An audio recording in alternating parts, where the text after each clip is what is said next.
போடுவீங்க. டிஎம்கேல நான் தப்பாக சொன்னேன்னா அதில் வந்து எவனும் பெருசாக இந்த மாதிரி உங்களை மாதிரி தரக்குறைவாக பேச மாட்டான். ஏடிஎம்கேல நான் தப்பாக சொன்னாலும் தரக்குறைவாக உங்களை மாதிரி பேச மாட்டான். நாம் தமிழர் கட்சியில் நான் யாரையும் அப்யூஸ் பண்ணாலும் தரக்குறைவாக பேச மாட்டான். உங்கள் லெவலுக்கு நீங்கள் வந்து ஆல்மோஸ்ட் நீங்கள் ஒரு டம்ப், நீங்கள் ஒரு குழு கூடின்னு கூட நான் சொல்லலாம். நீங்கள் வந்து அவ்வளோக்குள்ள சீப்பான ஃபேன் பேஸு, சீப்பான தொண்டர்களை வச்சுட்டு இருக்குது டிவிக்கில் அதிகமாக இருக்குது. மற்றதுலையும் இருக்கானுங்க, ஆனால் வெளியே தெரியாது. ஆனால் உங்கள் டிவிக்கில் கேவலமான ஒரு ஃபேன் பேஸ் இருக்குது. அதை மாற்றினீங்கன்னா மட்டும்தான் 2026 எலெக்ஷனில் ஜெயிக்க முடியும். ஆல்மோஸ்ட் உங்களால் ஜெயிக்கவும் முடியாது 2024 எலெக்ஷனில்.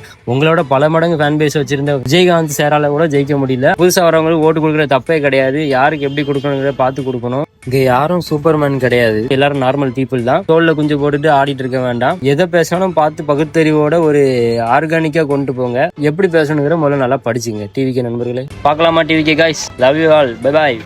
அப்புறம் நான் பேசுனதுக்கு எப்படியோ நீங்கள் கழுவி ஊற்ற தான் போகிறீங்க. உங்களோட சுட்டி குழந்தைகள், சீப் பிஹேவியர்ஸ், குழு புத்தி எப்படியும் காமிக்க தான் போகிறீங்க கமெண்ட் செக்ஷனில். பண்ணிக்கோங்க, நோ ப்ராப்ளம். வேலை வெட்டி இல்லாதவன் இதை பற்றி யோசிச்சுட்டு தான் இருப்பான். எனக்கு வேலை இருக்குது, நான் வரேன். Tata, bye bye.